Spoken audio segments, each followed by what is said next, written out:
capper. 5 congressional committees are now investigating whether President Trump's campaign had ties to Russia.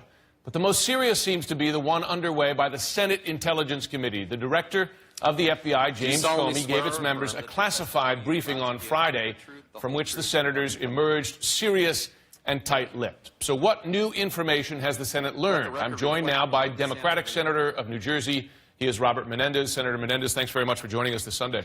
Good to be with you, Jim. After that meeting, Senator Marco Rubio tweeted the following. He said, "I am now very confident Senate Intel Committee I serve on will conduct thorough bipartisan investigation of Putin interference and influence." Have you spoken to any members of the Intelligence Committee about what new they learned from Director Comey? No, I have not. But I think they're pursuing a vigorous effort to get to the bottom of it. The only question for me is the Intelligence Committee in and of itself alone the appropriate entity, particularly since much of what they'll do will be in secret. And I think there are elements of the whole Russia scandal that deserve to be in the public view. This is here because there are so many politics, as you would expect, around this. Some Democrats concerned that even a bipartisan committee would not be aggressive enough. From your point of view, do you think there needs to be an independent commission, something along the lines of the 9/11 Commission? I think the question of Russia trying to undermine our democracy, a direct attack by cyber, is something that rises to that importance. It's a new world, and we have to be prepared for it, and we have to know what was involved in the process, not only of that, but what happened in the aftermath. We have a national security apparatus that is stuck and mired in the muck of Russian connections. We have a set of circumstances where Russia is engaged in trying to do this in elections in Western allies this year, in France and Germany. And so it seems to me that knowing the who, when, what, and everything that transpired deserves an independent commission. Now, I know my colleagues are going to work at it really hard. I don't question their commitment, but there are so many different elements of this. Foreign relations, where I sit on, could be looking at Russian foreign policy vis-a-vis Russia and the effects that it has in this regard. You could be looking at it from an intelligence angle. You could be looking at it from the judiciary angle as it relates to the election process in this country and how Russia tried to affect it. Instead of having disparate elements, a commission that is committed ultimately, I think, would be the greatest course. In the absence of being able to create one, because I think those calls have been rebuffed by the Republican leadership in both the House and the Senate, then we need to vigorously pursue it through each and every one of these avenues. Russia, ties to Russia, ended the career of a national security advisor this week. As you know, in an interview last month with the FBI, General Flynn initially denied he had discussed U.S. sanctions against Russia with the country's ambassador before President Trump took office. Turns out true. Do you think at this point, he's lost his job now, but do you think that General Flynn should face legal repercussions for potentially at least making false or incomplete statements to the FBI? Well, that will be for the Justice Department to pursue, but let me just say, this is not a de minimis factor. I know that there are some who have tried to brush it away. You know, here we are trying to get Russia to understand that there are real consequences for trying to affect our elections.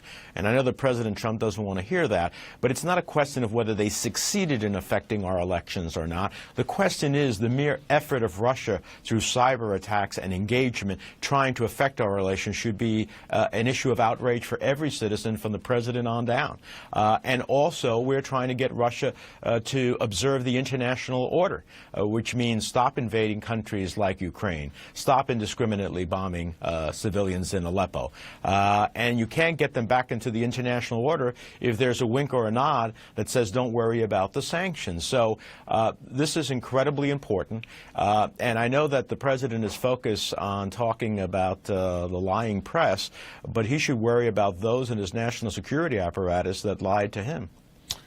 Strong words. I want to turn now to immigration, big issue domestically. President Obama When he was in office, as you know, he signed an executive order that made it possible for 750,000 young people who were brought to the U.S. illegally as children to stay and work in this country without fear of deportation. During the campaign, President Trump vowed to repeal that order. He now says he finds that situation, though, to be very difficult. Listen to his words just on Friday. The DACA situation is a very difficult thing for me. Because, you know, I love these kids. I love kids. I have kids and grandkids. And I find it very hard doing what the law says exactly to do. You know, the law is rough. Listening to those words, it sounds like President Trump may want to find some sort of accommodation for these dreamers as they're known. Have you reached out to him? Have you spoken with the president on this issue? I have not, Jim, although I believe the Congressional Hispanic Caucus, the Hispanic members of Congress, of which I am one, has, I believe, reached out to the president. Look, I hope that sentiment that the president has may be the only heartfelt element of his immigration policy. These are kids who came to this country through no choice of their own. The only flag they've ever pledged allegiance to is that of the United States. The only national anthem they know is the Star-Spangled Banner.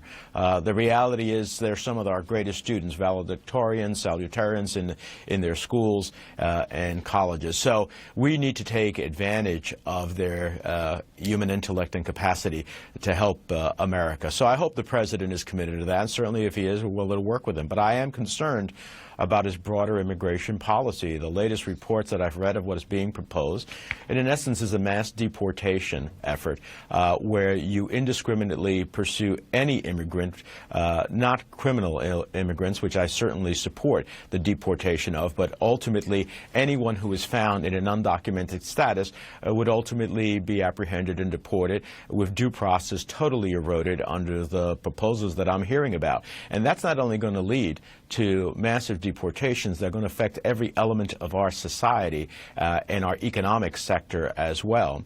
But also, it's going to create the possibilities, which we have seen in the past in immigration raids, of U.S. citizens and legal permanent residents being unlawfully detained in violation of their constitutional rights. And the broad discretion that is being talked about of giving ICE agents is going to be a real challenge in our country.